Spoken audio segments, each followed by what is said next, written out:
Halo, selamat datang di Q&A Bicara Bandar episode yang ke-23 bersama saya Arga dari Creative Trader. Pada podcast ini saya akan menjawab pertanyaan-pertanyaan masuk. Ada pertanyaan yang masuk tentang strategi apa yang bisa dilakukan investor asing untuk menyembunyikan aksi beli atau aksi jual mereka dari investor retail. Juga ada pertanyaan tentang apa yang bisa dilakukan oleh pemilik perusahaan untuk membuat perusahaannya tetap rugi secara laporan keuangan tapi bisa tetap memperoleh keuntungan hidup yang baik. Juga ada pertanyaan tentang fenomena scalper dan influencer yang kolaborasinya semakin baik ke depan saat ini. Juga banyak ini lain. Tentunya akan fokus membahas tentang fenomena digorengnya IHSG di mana investor asing dalam 3 minggu terakhir ini mencetak level pembelian terbesarnya sepanjang sejarah IHSG yang tentunya berdampak pada digorengnya saham-saham blue chip di bursa kita, dan tentunya harapan kita ini bisa berlangsung dan mungkin apa latar belakang dibalik digorengnya saham-saham tersebut. Seperti itu. Oke, mari kita mulai.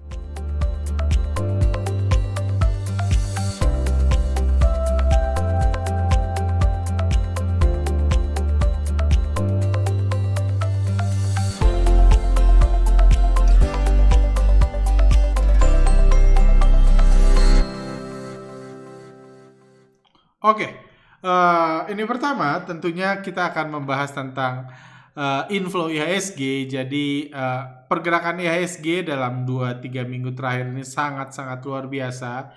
Jadi kalau Anda lihat, ini adalah grafik foreign flow IHSG. Jadi indikator ini ya mencatatkan berapa banyak uang investor asing yang sudah dibelikan saham investor lokal di IHSG. Dan kalau Anda lihat ada kenaikan luar biasa dari akhir September, waktu itu puncaknya itu ketika investor lokal ditakut-takutin, disuruh mikirin hutangnya Evergrande itu supaya mereka takut lokal jualan. Jadi di tengah kepanikan tersebut, investor asing melakukan pembelian dan kenaikan masuknya dana asing ini adalah indikator ada di level terbesarnya sepanjang sejarah. Jadi dalam periode ini sekitar 26 hari atau kalau nggak salah, atau 16 hari tadi saya lupa ngitung, itu total investor asing masuk sudah sebesar 19 triliun. Jadi satu hal yang saya tegaskan kembali, belum pernah dalam sejarah IHSG investor asing masuk sebanyak itu. Banyak dari kita pengen melihat inflow yang begitu besar, tentunya bertanya alasannya apa nih? Kenapa nih? Apa yang membedakan IHSG waktu ditakut-takutin hutang Evergrande atau yang sideways selama berbulan-bulan, saham-saham blue chip yang sideways selama berbulan-bulan, dengan saat ini? Apakah Indonesia lebih baik? Apakah ekonomi Indonesia setelah kejadian ini tanggal 26 September, kalau nggak, setelah tanggal 26 September itu berubah total, jadi masa depannya cerah banget, kita akan jadi negara nomor 1 di Indonesia suddenly dalam 1 hari? Jawabannya tidak. Kita orang Indonesia, kita harusnya tahu. Jadi sebenarnya tentunya ini nggak ada hubungannya sama ekonomi. Ekonomi sama bulan September lalu sama bulan Oktober lalu, kondisinya sama, kasus COVID rendah. Jadi ya kita investor jangan hubungkan sama kecap-kecap seperti itulah, kayak gitu. Jadi sebenarnya apa? Jadi alasan investor asing atau investor lokal atau membeli saham, ini kan kenyataannya investor asing tidak membeli saham. Alasannya tentunya cuma satu. Karena mereka yakin bisa menjual di harga lebih tinggi dari harga mereka beli. Kalau misalnya kita lihat misalnya saham ASI gitu.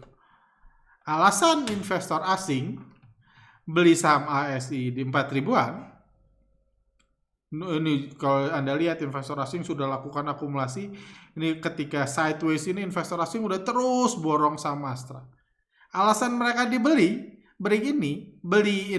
saham ini dari lokal, tentunya bukan karena kualitas Astra bagus. Karena kualitas Astra selalu bagus. Bukan karena laporan keuangannya pernya segini, revenue-nya segini, bukan tentu. Karena yang mereka beli sahamnya. Yang mereka beli sahamnya, bukan beli gitu-gituan. Mereka bukan komentator saham. Alasan mereka beli tentunya karena yakin bisa beli di bawah, beli di 4.000, misalnya jualan di 7.000.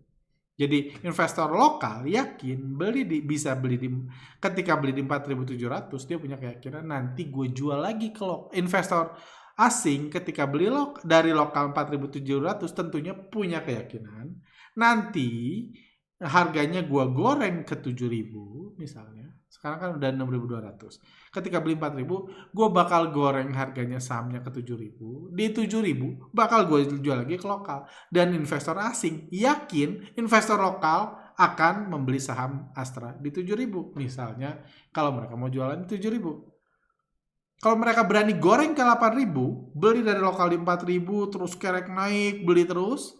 Kenapa mereka mau beli sekarang, sehari ini, investor asing masih beli di 6.000-an? Berarti mereka yakin di atas 6.000, lokal bakal buyback. Itu keyakinan mereka. Jadi, ini adalah bukti. Karena investor asing masuk ke Indonesia, bukan dengan tujuan untuk bagi-bagi duit. Kasihan ya investor lokal Indonesia yang di blue chipnya nggak, yang beli saham blue chip, veteran investor udah lama nggak naik sahamnya, kasihan. Yuk kita naruh duit di bursa Indonesia supaya kita happy, supaya retail happy. Nggak gitu tentunya. Mereka datang ke Indonesia bukan untuk berdonasi, mereka datang ke Indonesia adalah untuk mengambil uang lebih banyak dari Indonesia. Tapi faktanya sekarang mereka sedang menyuntik. Karena mereka yakin Indonesia subur. Sama seperti pengusaha masuk ke suatu kota, dia invest besar-besaran di kota itu, bangun jalan, bangun mall, bangun segala macam, dia ngeluarin duit banyak. Karena mereka yakin dari kota itu mereka bisa menyerap uang lebih banyak untuk dibawa untuk mereka bisa lebih kaya lagi. Alasannya cuma itu. Jadi apakah ini menandakan ekonomi Indonesia sudah pulih? Bukan. Ini sedang menandakan uang investor lokal di bursa kita sedang banyak-banyaknya. Kenapa? Karena memang sedang bertumbuh gila-gilaan meskipun ekonomi tidak pulih. Belum pulih lah. Kita harapkan segera pulih. Jadi itu alasannya. Jadi tentunya kita berharap sekarang saham itu investor lokal terus menjual sahamnya ke asing sebagai pengikut asing ya. Nanti kalau kan di bursa kita ada dua pihak nih. Ada orang yang mengikuti asing seperti saya di saham-saham yang dibandari asing. Ada yang fokusnya menyenangkan asing. Menyenangkan asing itu melayani apa yang asing lakukan. Sekarang asing sedang belanja, fokus mereka adalah jualan ke asing. Itu yang terjadi. Makanya indikator foreign flow-nya terus naik. Asing terus beli sampai belasan triliun, 19 triliun. Karena lokalnya terus plus ditakut-takutin sama lokal kan didoktrinasi sama mikirin utang Amerika, mikirin utang Evergrande, mikirin utang siapa-siapa lah banyak, atau utang Indonesia segala macam. Seakan-akan investor lokal itu harus bayar utang-utang itu. Tapi tentunya ketakutan itu berguna supaya mau melayani investor asing yang sedang akumulasi. Karena kalau asing mau beli saham, lokal nggak mau jual, mereka beli saham siapa kan? Jadi kita yang pengikut asik ya, mereka beli ya kita ikut beli. Atau bahagia aja kalau saya tinggal duduk santai aja. Saya punya Astra, saya punya Telkom, ya duduk santai aja. Berharap digoreng setinggi-tingginya. Nanti investor lokal dibutuhkan lagi nih, sekarang butuhkan jual. Nanti ketika mereka profit taking, misalnya di 7.000, di 8.000 kayak gitu. Bukan IHSG, misalnya Astra gitu di 7.000 atau 8.000. Itu tugas investor lokal yang jumlahnya harapan kita terus bertumbuh, itu untuk memberikan uangnya balikin ke asing. Supaya kalau asing invest 19 triliun, bisa dapat 23 triliun, 25 triliun seperti itu. Itu yang membuat mereka happy. Dan kalau mereka happy mungkin kayak buat mall baru. Tanemin lagi, goreng lagi. Harapan kita sih seperti itu. Tapi tentunya ini dibutuhkan kekuatan investor lokal untuk menampung barang asing nanti di harga atas. Sekarang sih jualan duluan aja kayak gitu. Jadi hal tersebut karena itu satu alasan besar kenapa investor lokal asing mau beli, karena mereka yakin investor lokal udah sanggup menampung profit taking mereka ketika mereka profit taking nanti. Kalau lokalnya nggak punya duit, ngapain mereka goreng? Nanti saya jual ke siapa? Kayak gitu. Jadi nah itu berkat yang kita dapat dari pertumbuhan bursa kita juga. Banyaknya uang yang berputar di bursa saham sekarang. Seperti itu. Dan hal lain mungkin kalau mau ditambahkan, karena memang saat ini negara-negara besar itu banyak yang mencetak uang. Karena kan resesi kan, uang dicetakin, berulang kali saya bilang COVID nggak menghilangkan uang tambah banyak. Mungkin uang Anda tambah dikit, tapi uang yang ada di dunia ini tambah banyak karena COVID. Karena negara-negara Amerika itu ngeluarin triliunan dolar untuk ngebantu rakyatnya. Uang triliunan dolar itu nggak habis kan? Ada di seseorang tertentu, satu perusahaan tertentu dan lain. Dan uang tersebut butuh dibelikan. Apalagi karena Cina sedang krisis, mudah-mudahan Indonesia jadi sasarannya. Itu juga mungkin yang membuat, wah Indonesia kuat nih, yuk kita invest di Indonesia. Kayak gitu, mumpung investor lokalnya lagi pusing mikirin hutang-hutang orang lain, mereka belanja, nanti ketika investor lokalnya udah yakin, udah pede lagi, ekonomi udah pulih, perusahaan akan tumbuh, blue chip akan bangkit, di situ mereka jualan profit taking. Seperti itu. Jadi ini momen yang sangat membahagiakan bagi pengikut foreign flow. Saya juga, ya saya duduk tenang aja, happy melihat mencetak rekor sejarahnya, dan harapan saya IHSG bisa terus digoreng lah. Harapan saya yang paling penting adalah asing terus belanja, lokal terus jualan ke asing. Itu pertama. Menurut saya kalau itu terjadi adalah implikasi efek yang akan diberikan setelah asing belanja banyak adalah digorengnya IHSG. Karena seperti saya bilang, kalau mereka mau beli di 4.000, mereka pengen jual di 6.000. Supaya bisa jual di 6.000 ya harus mereka goreng dulu ke 6.000.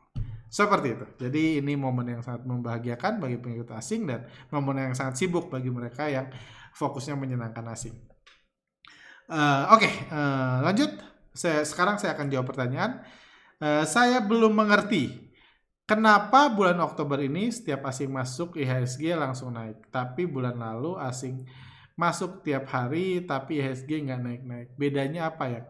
Kenapa kadang asing tahu kapan harga naik, kadang nggak tahu? Mungkin saya ini. Jadi untuk menjawab itu sebenarnya contohnya adalah BBCA paling gampang. BBCA. Mungkin pertanyaannya tadi kan, kenapa nih di bulan Agustus, bulan September, ketika asing masuk, asingnya kan naik banyak nih. Investor asing beli besar-besaran di sini. Anda lihat, entah beli berapa triliun di sini investor asing. Investor asing beli, tapi IHSG-nya, BBCA-nya nggak kemana-mana, harganya nggak gerak. Kenapa? Lalu apa bedanya sejak tanggal 30 September ketika asing belanja, BBCA terbang? Yang membedakan apa? Kenapa dulu dia nggak tahu kapan naik, sekarang dia tahu? Bukan itu, karena dia yang nyetir.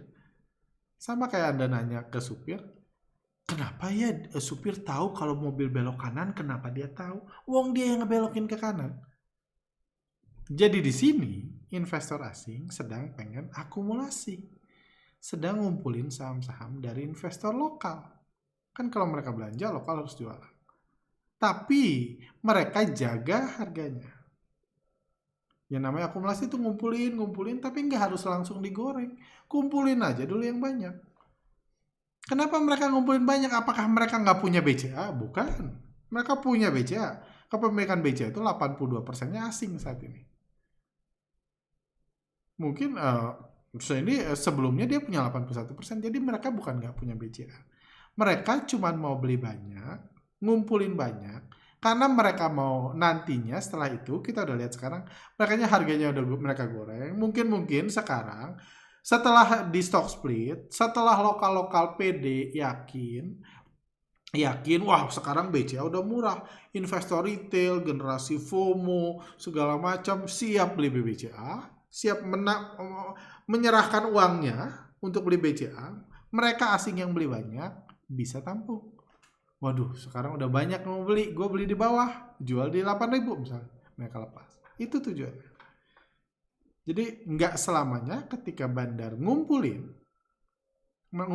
harga akan langsung digoreng. Bukan karena mereka nggak bisa goreng, mereka belum mau aja goreng. Sesimpel itu. Mereka belum mau menggoreng. Kalau udah mau tinggal digoreng. Setirnya kan mereka. Kayak gitu. Itu aja sih. Jadi bukannya nggak tahu, dulu nggak tahu sekarang jadi tahu, karena tahu atau enggak ya, ya mereka selalu tahu. Mereka yang ngatur harganya. Itu aja sih. Jadi ya kita nggak tahu. Hari ini harganya di BBCA digoreng tinggi, tapi inflow-nya nggak besar. Kita lihat hanya 140 miliar. Hari ini harapan saya sih masih investor asing terus belanja dan lokalnya nggak keburu euforia karena udah stock split, harganya naik, ngebeli BBCA. Karena kalau lokalnya panik buying, asingnya jualan, malah turun harganya. Sementara saya masih berharap BBCA terus naik harganya. Seperti itu sih. Jadi bukan nggak tahu ya, mereka yang ngatur harga. Jadi itu yang kadang-kadang orang masih belum paham kalau harga saham BCA itu atau blue chip lainnya itu diatur sama asing. Bang, Arga mohon dibahas karena saya sebagai accountant butuh konfirmasi aja. Pertanyaannya gimana owner, investor, BOD, suatu perusahaan atau emiten dapat ngeluarin duit keuntungan mereka selain dari skema bagi dividen dan gaji serta tujuan lainnya. Terima kasih. Banyak sih. Jadi kita tahu setelah perusahaan terbuka, kalau pemilik mau mendapat uang dari perusahaan, kan sekarang jadi bukan perusahaan milik dia kan, jadi perusahaan publik dan dimiliki sahamnya oleh publik. Jadi kalau mereka punya untung 100 miliar, publik punya 40%, 40 miliarnya harus dikasih publik. Mungkin sebagian pengusaha nggak suka, ini gue yang kerja, perusahaan-perusahaan gue, kenapa gue harus ngasih keuntungan ke lu? Cuma ya karena mereka udah nyerap saham publik, jadi wajib memberikan persentase keuntungan. Mungkin dia dapat 10 triliun dari IPO, terus di akhir tahun perusahaannya untung 100 miliar, ngasih 40 miliar. Ada yang suka rela, ya udahlah gue dapat 10 triliun, apa artinya 40 miliar kasih ke pemegang saham. Ada yang kayak gitu. Cuma ada juga yang apalagi kalau untungnya terus tahu, mereka ngerasa aduh nggak ini gue nggak rela ngasih segitu 40 miliar kayak gitu. Sekarang perusahaannya udah gede, apalagi udah dapat pendanaan IPO kan udah gede, jadi untungnya dikecilin. Itu juga sesuatu yang biasa terjadi bahkan di luar negeri sekalipun. Gimana cara untungnya kecilin? Naikin gaji. Kan karena sebagai pemegang saham utama dia bisa mutusin, wah gaji saya per 3 bulan naik 200 juta gitu, naik 200 juta per 3 bulan. Jadi mungkin bayar gaji owner dan keluarganya aja dari untung 100 miliar udah 40 miliar sendiri. Jadi untungnya tinggal 60 M. Kayak gitu. 60 M juga 60 M juga nggak wajib dikasih ke investor retail, pemegang saham. Bilang wah buat kemajuan ke depan. Kayak gitu. Itu bisa via gaji. Tapi ini cuma kalau yang di luar atau tunjangan kan. Ada rumah bagus ya udah perusahaan selalu beli rumah buat direksi. Pembelian rumah itu untuk menurunkan profit. Itu bisa. Atau untuk keluarinnya misalnya beli aset. Misalnya biar ini misalnya saudara Anda kayak gitu atau adik Anda baru misalnya CTS misalnya IPO CTS 100 dapat dari pas masa IPO dapat 100 M. Dapat 100 M-nya itu 100 M-nya itu buat sayangnya tadinya kan 100% saham CTS punya saya. 100%-nya punya saya kan. Saya jual ke publik. Pas IPO, uangnya bukan buat saya, uangnya buat CTS. Saham saya turun jadi 60%, tapi uangnya buat CTS. Jadi saya nggak dapat apa-apa. Tapi uangnya sekarang udah ada di kas CTS. Pertanyaannya, kalau saya pikir CTS nggak butuh duit sih. Saya IPO karena pengen masuk bisnis kuliner aja. Terus uang 100 miliar itu diapain? Masa didepositoin kan nggak lucu. Jadi bisa, apalagi saya merasa saya berkorban nih, tadinya saya 100%, sekarang tinggal 60%. Jadi gimana cara mindahin ke saya? Ya bisa, kalau mau gaji saya 1 M sebulan gitu. Tapi 1 M sebulan aja butuh 8 tahun baru keluar. Kayak gitu. Baru keluar semua ke saku saya gajinya. Kan nggak ini, terus ya nggak enak juga gitu kan. Gaji dari belasan juta jadi 1 M sebulan kan nggak enak. Jadi bisa berinvestasi. Investasinya misalnya apa? Misalnya saya minta adik saya tuh beli tanah di Kalimantan. Semeternya 200.000 gitu. Semeter 200.000 gitu. Terus udah itu CTS dapat ini dibilang mau apa? Berinvestasi. Meluangkan investasi ke ini, ke investasi properti buat anak perusahaan, buat rencana ini, rencana ini, rencana ini. Intinya uang 100 miliar itu saya pakai beliin tanah yang dibeli adik saya.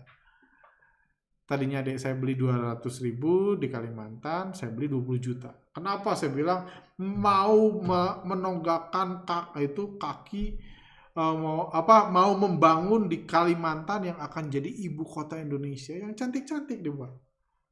Intinya uang 100 miliarnya keluar ke adik saya. Nanti adik saya sama saya kan dekat, mungkin bisa ada kebersamaan, berbagi, saling mensupport satu sama lain seperti itu. Jadi ada banyak cara sih, bisa beli aset, bisa banyak, itu sesuatu yang umum dilakukan. Bang, makanya kita lihat banyak perusahaan yang hutang terus, yang rugi terus, tapi kalau ditanya orang di dalam perusahaannya happy-happy aja kayak gitu. Tapi di laporan keuangannya rugi, itu banyak kok di luar negeri sana. Bang Arga, kenapa bandar tertentu terang-terangan pakai AP, BQ, IN, FS, PO, dan YB untuk akumulasi atau distribusi, padahal bisa saja dia tiru bandar lain yang sembunyi di YP dan lain-lain. Setiap broker dia bisa hidup, bisa dipakai bandar, dan ada broker yang begitu disukai oleh bandar karena mereka punya kelebihan dibanding broker lain. Saya pun kalau suatu hari nanti saya buat infrastruktur untuk ngebandarin saham, buat banyak buka akun di banyak sekuritas dan lain-lain, saya akan pakai broker-broker ini, pakai MG, pakai AP, pakai BQ, pakai FS, pakai PO. Memang itu ada ruginya, pergerakannya jadi lebih mudah dideteksi, apalagi kalau analisa bandarmologi yang paham semakin banyak. Kalau saya mau menutupi, saya pakai Ajaib, pakai Mirai, pakai Indo Premier, yes. Tapi menurut saya untuk lebih banyak untungnya daripada ruginya pakai broker-broker ini. Apalagi kalau dari awal buat infrastruktur lebih banyak untungnya pakai broker-broker ini. Seperti itu sih. Cuma apa kelebihannya ya bayangkan sendirilah. Cuma banyak kok kelebihannya. Gitu. Makanya ada 100 lebih broker di Indonesia. Kayak gitu. Padahal mungkin 90% dari itu ada di 10 broker dari nasabah. Jadi 90-nya itu megang 10%. Kayak gitu. Jadi memang ada kelebihannya pakai ini. Saya pun kalau jadi bandar saya akan pakai broker-broker ini. Walaupun saya tahu mungkin lebih mudah deteksi. Bang, minta rekomendasi buku yang abang baca yang bisa buat abang pintar kayak sekarang. Saya pembaca buku yang buruk. Saya lebih suka dengar audiobook. Tapi oke lah sama-sama buku. Tapi saya assume ini minta buku saham ya. Buku saham. Cuman saya baca mayoritas buku saham dan bagus sih ya. Banyak prinsip-prinsip, poin-poin pengalaman yang diberikan, yes. Tapi saya rasa kalau dibaca sekarang sudah mayoritas buku saham itu udah nggak relevan di era stock market 2.0. Cuma ya nggak ada ini sih, nggak ada yang satu point out itu nggak ada. Cuma kalau ditanya ke saya ya, kalau Anda tanya ke saya pribadi lebih mendapatkan sesuatu, lebih kan kalau Anda baca dan dapat apa hikmat, kalau istilah saya itu dapat pengetahuan, dapetin wah gua tahu nih, ketemu nih solusinya. Itu saya banyak membaca membuku banyak hal yang non saham justru, yang nggak ada hubungannya sama saham. Saya sangat senang buku-buku Malcolm Gladwell. Malcolm Gladwell itu pernah tulis atau YouTube-nya pun ada tentang saus spaghetti sauce. Itu memberikan breakthrough di analisa bandarmologi yang kami lakukan di riset riset bandarmologi yang kami lakukan. Saus spaghetti, penjelasan saus spaghetti dari Malcolm Gladwell. Anda bisa nonton videonya, itu ngasih break tuh luar biasa. Mungkin kalau belum pada paham, nanti mungkin saya buat penjelasannya kenapa itu ini. Karena itu yang nggak disadari banyak orang, nggak disadari banyak ilmuwan malah. Kayak gitu. Saya juga belajar psikologi, buku-buku psikologi saya baca, itu juga membantu saya jadi trader yang lebih baik. Karena bagi saya, pergerakan saham itu bukan candlestick yang hijau merah, bukan. Bagi saya, pergerakan harga saham itu bukan pernya segini, PBV-nya, asetnya segini, utangnya segini, yuk kita pikirin utangnya, bukan juga. Bagi saya, bursa saham naik turunnya harga itu karena kepentingan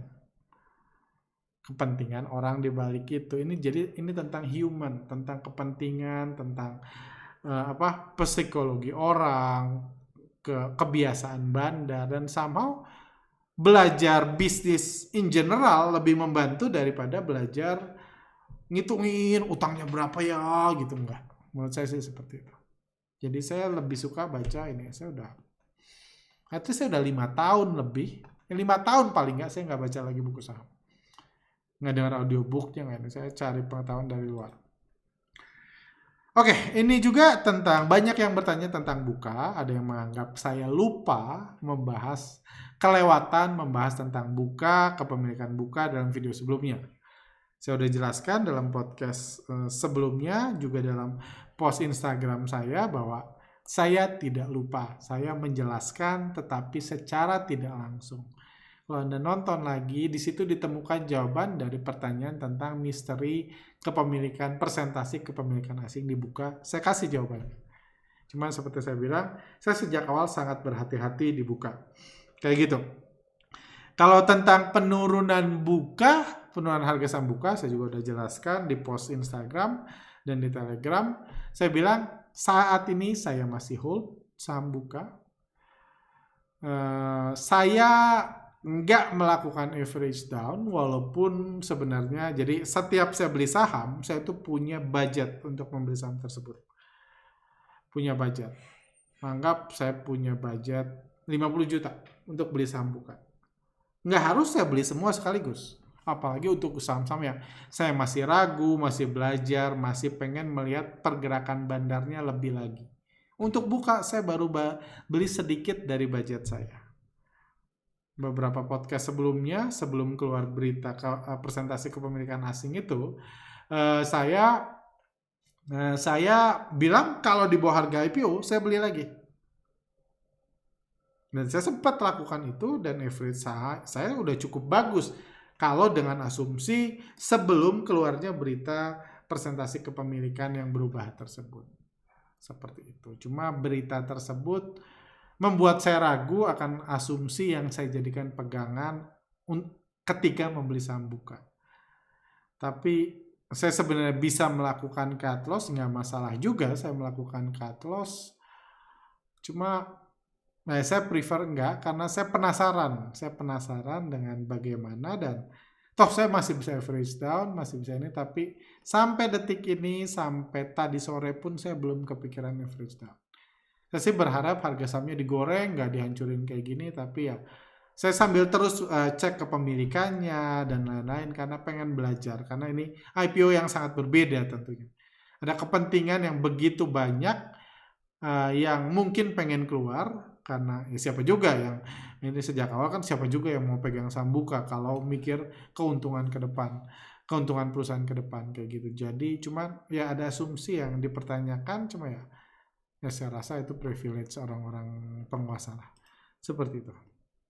Itu aja sih saham buka, saya nggak bisa bahas lebih panjang. Bang, saya perhatiin saham gocap yang dipom-pom sama influencer, digoreng sebentar, terus digocapin lagi, bandarnya hampir semua pakai YP selain MG. Boleh kasih pencerahan kenapa bisa gitu? Apa ini artinya apa ini artinya saham-saham ini dibandari oleh retail?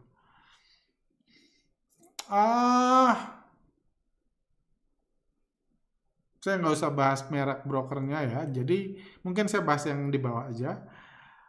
Jadi benar bahwa di era stock market 2.0 ini, di era influencer pom-pom saham ini memang saya mensinyalir memang ada banyak pelaku-pelaku pasar baru, pemain-pemain baru dalam bisnis perbandaran yang terutama hobi ngebandarin perusahaan-perusahaan busuk yang memang sudah nggak ada harganya. Kayak gitu perusahaannya. Jadi ya kalau bahan bakunya murah kan lebih enak, biaya yang ngegorengnya lebih besar. Ya, misalnya Anda punya 100 M. Punya 100 M buat ngebandarin. Kalau Anda 100 M-nya 70 M-nya harus dibeliin saham perusahaan karena perusahaannya bagus, pemiliknya nggak mau jual mahal, nggak mau jual murah, berarti Anda modal ngegorengnya tinggal 30 M, kan berat.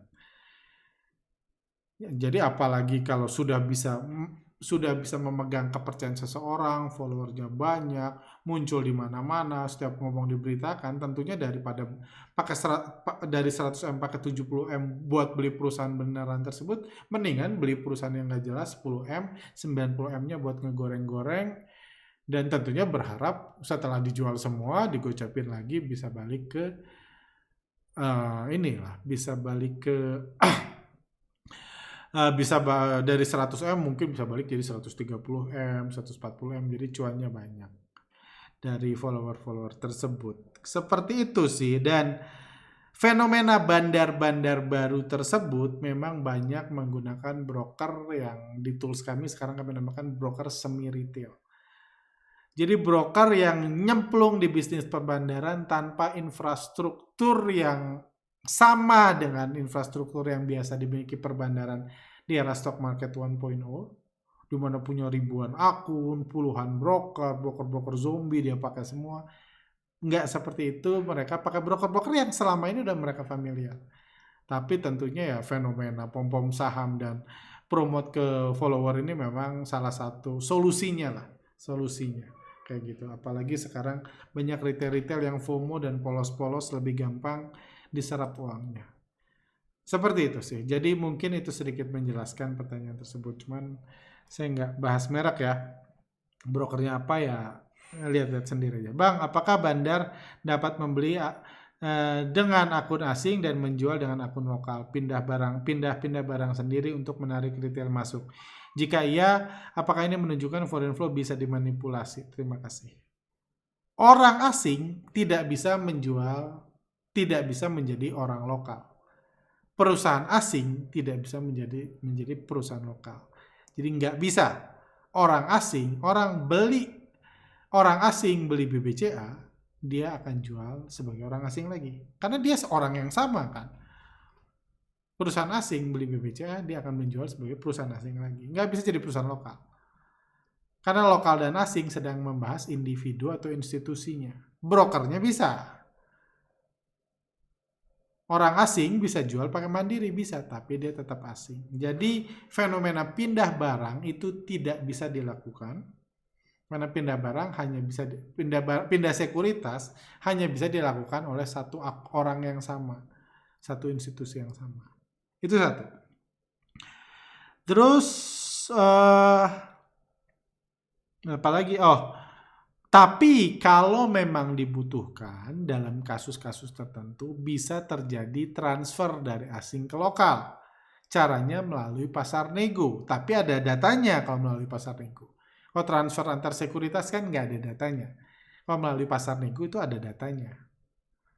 Belinya pakai asing, dijual ke lokal di pasar nego, nanti ngeguyurnya pakai lokal bisa. Itu sebabnya sistem foreign flow kami juga mendeteksi kalau terjadinya perpindahan kepemilikan dari asing ke lokal atau lokal ke asing di pasar nego. Itu sesuatu yang jarang terjadi, cuma kalau terjadi bisa dianalisa oleh sistem foreign flow kami. Sistem foreign flow lain nggak bisa tentunya. Kadang-kadang data yang diambil pun salah, cuma kalau kami bisa. Kayak gitu. Cuma menjawab pertanyaan apakah bisa pindah barang dari lokal ke asing? Tidak bisa. Bro, di portfolio punya saham berapa banyak sih? Yang gue dengar di podcast aja udah ada Buka, BBCA, BBRI, Telkom, Akra, Unilever. Katanya bisa ngikutin Bandar, tapi kenapa punya saham banyak gitu, tanda nggak yakin.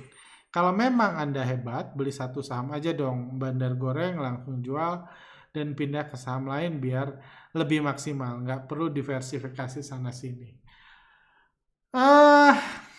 Mungkin ini masih newbie ya, jadi belum paham fungsinya diversifikasi dan fungsinya analisa. Kayak gitu. Jadi mungkin analogi sederhananya fungsinya diversifikasi itu adalah safety belt. Fungsinya analisa adalah kemampuan Anda nyetir. Anda bisa, kalau Anda orang nggak ngerti bisa, ngapain sih pembalap pakai safety belt? Ngapain sih pakai helm? Katanya juara, kenapa pakai helm? Artinya nggak yakin dong. Itu yang kurang lebih sedang ditanyakan. Itu punya dua fungsi yang berbeda. Pembalap tetap akan lebih sukses daripada orang yang nggak biasa nyetir. Ya baru nyetir ya biasa-biasa aja gitu, baru nyetir setahun, sama pembalap yang kerjanya membalap. Boleh pakai mobil yang sama, boleh pakai helm yang sama, boleh pakai safety belt yang sama, hasilnya beda. Itu yang membedakan pembalap. Tapi semuanya pakai helm. Semuanya pakai safety belt. Itu seharusnya. Karena ada fungsi apa ya? Ada fungsi pengamanan, ada skill. Itu dua hal yang berbeda. Hanya karena skillnya besar bukan berarti jangan pakai pengamanan. Buktinya orang kaya tetap punya asuransi. Orang jago dagang, anggap dia jago dagang kopi, dia tetap punya rumah, tetap punya asuransi, tetap punya mobil. Kita bisa pertanyakan, kenapa duit lu nggak semuanya dibeliin kopi kalau memang sejago itu jualan kopi? Biar berlipat ganda nggak seperti itu kan? Jadi itu alasannya. Itu alasan pertama. Fungsinya diversifikasi itu berbeda dengan ini. Makanya semua institusi diversifikasi. Kayak gitu. Juga alasan diversifikasi adalah misalnya alasan saya salah satunya diversifikasi karena saya memperhatikan size yang diambil. Misalnya saya suka saham ini saham gorengan suka. Tapi kalau saya all in, bandarnya tahu digebugin saya. Saya yakin bandarnya akumulasi, cuma saya all in di saham itu digebugin, saya diusir sama bandarnya. Selesai saya beli harganya diturunin. Jadi butuh diversifikasi juga. Kalau modal segitu, kalau saham ini saya cuma bisa masuk misalnya 20 juta. Kalau 200 juta saya digebugin, bandarnya mending 20 juta. Berarti kalau modal saya lebih dari 20 juta berarti saya butuh saham lain kan. Itu juga menjadi alasan. Dan saya pribadi secara psikologis mungkin nggak berlaku semua orang. Ada orang yang memang senang hidupnya selalu antara hidup dan mati. Saya pribadi setelah saya pelajari memang seru antara hidup dan mati itu kadang-kadang. Cuma kalau dalam itu akan melipat gandakan ketakutan saya kalau saya mendekatkan kematian. Karena saya nggak pasang safety belt dan lain-lain kan. Kalau dalam bahaya saya jadi lebih takut, lebih panik, dan justru lebih rugi. Dan saya pribadi pengalamannya, kalau udah all in di satu saham, semua saham beliin itu, biasanya kemampuan analisa saya menurun. Keputusan yang saya ambil, kualitasnya turun. Karena panik, karena takut, karena ini. Bandar gerak dikit jadi panik, karena all in. Apalagi margin. Jadi salah satu alasan saya mendiversifikasi, pertama karena saya nggak tahu bandarnya goreng kapan. Saya bisa, kayak BCA tadi, saya bisa tahu bandarnya akumulasi, tapi saya nggak tahu goreng kapan. Tapi saya mau saham itu karena punya peluang. Saya beli sebagian. Saya punya Akra juga karena alasan lain. Saya beli sebagian. Saya mau belajar juga di Unilever. Saya beli sebagian. Ada banyak saham lain seperti itu. Tapi semuanya punya alasan, semuanya punya tujuan. Jadi seperti itu sih. Tapi kalau Anda senang all in ya, menurut saya masalah all in itu adalah Anda bisa all in 10 kali. 9 kali untung, dia ke 10-nya rugi, habis juga kan. Anda bisa dari 10 juta ke 100 juta, pas 100 juta rugi, bisa habis, bisa tinggal 5 juta. Ini nggak worth it. Apalagi kalau Anda cenderung membuat keputusan bodoh ketika tertekan. Dan secara psikologi, saya baca ilmu psikologis kan, itu ada penjelasannya. Lanjut. Bang, gimana kabar IG-nya bisa di-recover? Di situ ada banyak sekali artikel pembelajaran tentang bandarmologi. Sayang sekali kalau hilang. Semangat terus Bang, jangan menyerah. Nggak tahu. Jadi kalau waktu website diblokir Kominfo, saya tahu pasti siapa yang minta itu diblokir. Ya saya tahu lah, saya nggak tahu sepenuhnya. Cukup tahu lah, punya bayangan jelas. Nggak menduga pihak lain yang minta itu diblokir. Dan saya tahu ya udahlah, kalau pihak tersebut minta diblokir ya sudah, berarti websitenya ya kita ujungnya kan ganti alamat, tapi ya udah berarti diblokir aja. Berarti biar seluruh dunia tahu workshop artikel bandarmologi memang dilarang karena pihak tersebut tidak menerima orang belajar bandarmologi melalui artikel. Itu kalau itu. Jadi saya ketika 1-2 minggu setelah saya update, saya sih nggak yakin www.creativetrader.com meskipun sampai detik ini masih saya bayar alamatnya, saya sih nggak optimis itu akan dibuka sama Kominfo. Meskipun Anda boleh ngecek pakai VPN masuk, Anda nggak menemukan apapun yang melanggar VPN, yang melanggar undang-undang Kominfo. Anda silakan cek. Anda buka sendiri pakai VPN, nonton, baca, Anda nggak menemukan apapun, tapi tetap diblok karena permintaan pihak tersebut. Itu kalau website.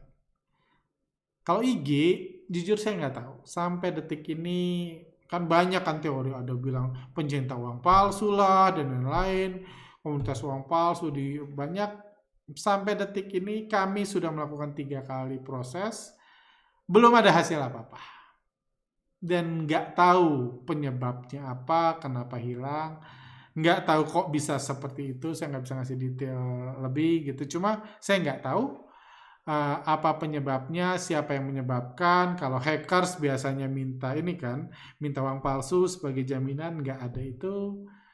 Kalau penguasa juga nggak ada notes atau apa, nggak ada sama sekali. Cuman jujur, ya sama sih, saya pribadi ini sesuatu yang mengesalkan saya. Mungkin ini tren bullish yang saya tingkat happy-nya paling rendah ini sekarang. Karena Instagramnya belum di-recover. Karena bagi saya, jadi kalau Anda nggak kenal saya, kita ketemu di satu komunitas, nggak kenal saya, nggak tahu saya trading saham, Anda tanya, pekerjaan saya apa? Saya akan jawab, saya penulis. Saya selalu jawab itu, saya penulis. Sekarang penulis apaan? Website di-blok, Instagram juga di-hack. Jadi ngerasa galau. Sekarang penulis IG pribadi. Ya gitulah. Cuma doakan aja mudah-mudahan bisa di-recover. Cuma ya ini salah satu yang mikir-mikir saya lagi. Kayak mungkin nyinyirnya harus dikurangin atau ya. Karena masalahnya saya yakin yang nggak mau itu bukan nyinyirnya, tapi edukasinya yang jadi masalah. Karena banyak kok aku nyinyir, semua nggak ini kan. Toh saya nggak menyebut pribadi gitu, jadi nggak harus terserang. Lanjut. Baik Mariam, Bang minta pendapatnya tentang fenomena scalper yang lagi ngetrend sekarang, di mana para scalper terkenal saya follower di mana-mana dan merekomendasikan saham-saham yang lagi tidur dan akan digoreng kepada followernya. Wajar sih, seperti saya bilang memang ya wajar sih, nggak masalah. Itu cara mereka mencari keuntungan, nggak melanggar apa-apa, nggak memaksa siapa-siapa, sesuatu yang wajar sih. Gitu. Apa lagi ya? Ya mungkin sederhananya seperti ini. Misalnya kita cerita aja. Misalnya ada satu tim sepak bola, dia hebat. Satu tim sepak bola, dia hebat dan dia pengen mendapatkan uang dari kehebatannya tersebut. Caranya ya ini kita nggak ngomong Lionel Messi, Cristiano Ronaldo nggak gitu ya. Mereka cara dapat duitnya misalnya buat kompetisi. Mereka hebat, mereka jago, solid, mereka buat kompetisi. Kompetisinya gimana biar ada uangnya? Yang ikut suruh daftar. yang ikut suruh daftar. Jadi apa yang dia bisa lakukan ya dia undang. Kalau dia undang 10 orang, kalau dia menang, misalnya satu tim bayarnya 1 juta, 10 orang jadi 10 juta. 10 tim 10 juta. Uang dia 1 juta, berarti dia dapat 9 juta. Wah. Kalau dia ngerasa, wah kalau gue followernya banyak nih, gue akan ajak 900 orang. Atau 100 orang, jadi 100 juta kan yang daftar. Uang hadiahnya dari uang pendaftaran. Dan kalau ditanya, siapa yang mereka Anda undang ya? Kalau bisa yang newbie-newbie, yang nendang bolanya nggak benar, tim yang nggak solid, supaya dia pasti menang. Salah enggak kan? Itu strategi mereka untuk mencari keuntungan. Kayak gitu. Lanjut. Influencer saham sekarang saling collab, tukar-tukaran follower supaya followersnya nambah banyak. Tapi saya lihat Pak Arga kayaknya asik sendiri, nggak pernah collab sama influencer manapun. Boleh tahu alasannya Pak? Ya kalau nanya sekarang, apa artinya follower kalau udah banyak dihack kan? Kayak gitu. Karena saya udah diskusi pun, saya nggak melakukan apa-apa yang salah kayak gitu. Bukan ini, jadi saya udah diskusi ya nothing wrong. Bahkan nggak disentuh Instagramnya, di ini nggak ada apa-apa kayak gitu. Itu satu. Jadi apa gunanya follower? Kalau ini ya udahlah, jadi kayaknya niat banget gitu kok. Ini untuk follower, biasanya nggak itulah, nggak mikir ke situ lagi sekarang. Itu satu. Dan memang ya saya agak beda sih ya memang karena ya saya punya tujuan yang berbeda, punya kepentingan yang berbeda dengan mayoritas edukator atau influencer. Jadi ya saya nggak butuh mereka untuk menjalankan kepentingan saya. Mereka juga nggak butuh saya untuk menjalankan kepentingan mereka. Jadi memang jadi nggak ada hubungan. Kalau orang yang punya emiten, kadang-kadang ngubungin saya. Orang yang mau IPO ngubungin saya karena ada kepentingan bersama kan. Kalau influencer gitu ya saya nggak suka merekomendasikan saham, nggak mengajak orang beli saham tertentu. Itu aja udah bentrok, udah beda kan. Saya nggak suka pamer-pamer, saya punya saham segini, saya cuan segini, itu aja udah bentrok kayak gitu. Sementara tujuan saya edukasi. Ada yang bilang, kenapa nggak ngundang sini ke podcast? Karena menurut saya, ngundang ya, tokoh-tokoh itu untuk ditanya, ditekan, dibully, nggak fair lah, kasihan mereka. Bahkan beberapa waktu lalu pun saya pernah diundang mungkin ya, saya nggak tahu. Jadi wawancara TV dengan salah satu influencer terkenal. Tapi edukator juga. Influencer terkenal waktu itu saya diundang ke TV. Diundang di TV. Ketika saya diajak, saya cuma diminta narsum. Oke, siap. Mungkin hal yang sama juga terjadi di edukator itu.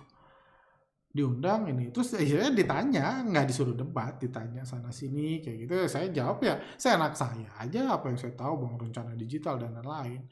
Sementara kalau saya lihat kayaknya si narsum satu lagi tuh nggak happy, banyak cemberut gitu, banyak ini dalam kondisi itu. Jadi padahal itu bukan debat, bukan diskusi ilmu, bukan apa. Dia punya ilmu, saya punya ilmu ya kan. Saya diminta sharing ilmu saya, sharing. Kasih sudut pandang saya. Jadi menurut saya banyak mereka pun nggak bersedia lah datang ke sini untuk ditanya kayak gini, kenapa digaris-garis, kenapa warnanya biru, kenapa warnanya merah gitu. Kenapa misalnya candlestick itu kan ada namanya hanging man kan, kalau bahasa Indonesia papa gantung diri, kalau istilah papa gantung diri. Kenapa dibilang papa gantung diri? Apa nggak sakit hati? Dia nggak akan suka kayak gitu. Walaupun itu yang dia lakukan kan, jadi nggak pas. Mereka pun nggak nanya saya, nggak ngundang saya. Saya diundang ayo aja, kalau mau dibully mah enggak, silahkan. Cuman nggak ada yang ngundang tuh. Ada yang ngundang waktu itu siapa? Bro Kevas itu pun alumni sih, alumni Bandarmologi. Jadi saya kenal. Jadi saya mau juga kayak gitu. Cuma kalau tujuannya mengedukasi ya, sharing ilmu segala macam sudut pandang, ayo. Tapi kalau tujuannya ngepom-pom saham, even saya diundang saya nggak mau. Kayak gitu, yuk kita pom-pom sama-sama bilang beli ini, sama-sama ini, kayak gitu, saya nggak mau. Kayak gitu. Buy in bad times, sell in a good times. 49 menit. Kalau dipikir-pikir nyambung ya sama bandarmologi. Pas lagi bad times, berita buruk, kondisi ekonomi hancur, bandar akumulasi. Retail jualan. Pas berita bagus, good times, bandar jualan, retail akumulasi. Ini ada sedikit benar, tapi ada yang saya rasa miss. Jadi, bad times and good times, kalau Anda ngomong saham, jadi gini, kondisi bisa jelek, berita bisa jelek, perusahaan bisa rugi, harga saham bisa terus turun. Bisa. Tapi setelah turun itu, dia naik. Kenapa naik? Karena at one point, mungkin harganya dari 1.000 turun ke 300. Itu udah jelek, udah bad times, terus harga turun, segala macam, berita buruk, kondisi ekonomi hancur, turun. Tapi di 300, retail cut loss. Dan yang lebih penting bukan retail cut loss, tapi bandar akumulasi di 300. Jadi di situ dibilang bandar buy in bad times. Tapi bad times sudah terjadi dari 1.000, 800, 900, 700. Itu nggak ngefek sebelum bandar akumulasi dan sebelum retail cut loss. Jadi di titik itu bisa dibilang bandar buy in bad times. Terus setelah itu jadi good times, harga digoreng. Karena ketika harga digoreng, berita bagus akan dikeluarin. Kenapa harga digoreng? Karena bandarnya sudah beli di 300. Dia mau jual balik ke retail di 700. Jadi digoreng lagi. Dan ketika digoreng, retail itu, wah ternyata udah pulih, memang udah kemurahan, valuasi udah murah, dan lain-lain. Retail mau beli, dia jualan. Karena ketika harga saham digoreng, media nggak akan mengeluarkan berita jelek. Karena nanti dianggap, wah nggak kompeten nih media, harga saham naik kok dibilang berita jelek. Kayak gitu. Jadi ini. Seperti itu sih. Seperti salah satu media, waktu harga MBSS digoreng, terbang tinggi, nggak keluar berita apa-apa. Tapi ketika besoknya ARB, padahal 2 hari itu MBSS naik. Hari pertama naik berapa? 12% atau 20%. Setelah itu turun 6%. Jadi sebenarnya 2 itu naik. Tapi di hari kedua dibilang, setelah Bapak LKH keluar, manajemen semua resign, MBSS ARB. Karena seakan-akan keluarnya Bapak LKH dan manajemennya resign semua, berarti nggak ada yang ngurus gitu. Itu berita jelek. Berita jelek itu harus dihubungkan dengan harga MBSS pas ARB. Kemarin pas terbang, sama, manajemen udah keluar, Pak Loko yang udah jualan, tapi itu nggak diberitakan. Karena kan nggak lucu kan. Kalau kami dibalik kan, Pak LKH keluar, manajemen keluar, berarti mau fokus bisnis kuliner, harga sahamnya terbang, wajar. Karena 2 hari itu pun pada akhirnya terbang. Cuma besoknya dibilang, pas turunnya aja dibilang. Padahal dalam sebulan terakhir naik gila-gilaan MBSS. Setelah 2 hal itu terjadi. Value investing masih relevan selama ekonominya bertumbuh dan belum dewasa. Ekonomi Indonesia itu belum dewasa, banyak sektor-sektor yang belum dirambah. Jadi banyak pasar yang belum dijangkau sehingga nggak tahu ini apa. Ya udah sih, kalau pengen jadi value investing silakan. Udah ya, itu aja kah? Oke, itu aja. Thank you. Mungkin materi hari ini itu aja. Mudah-mudahan teman-teman bisa belajar something dari sini. Kalau ada pertanyaan, ada yang belum jelas, ada ini silakan tulis di kolom komentar. Nanti saya akan bahas di podcast selanjutnya. Mari kita nikmati kenaikan IHSG ini, kita happy-happy aja. Mudah-mudahan asing terus mengalirkan uangnya di bursa kita, karena investor lokal udah naruh duit banyak nih di bursa kita. Kalau investor asing pun naruh duit banyak, tentunya ada banyak peluang buat kita cari keuntungan, ada banyak uang yang bisa diperebutkan di bursa saham. Karena asing ngeluarin berapa triliun, lokal ngeluarin berapa triliun, tentunya kita-kita yang punya skill, punya kemampuan ngikutin bandar bisa meraup sebagian itu dan ya membuat hidup kita lebih baik, dapat keuntungan. Jadi kita manfaatkan momentum ini, mudah-mudahan berlangsung selama mungkin, mudah-mudahan IHSG bisa terus digoreng sampai akhir tahun. Seperti itu aja, thank you, see you next time.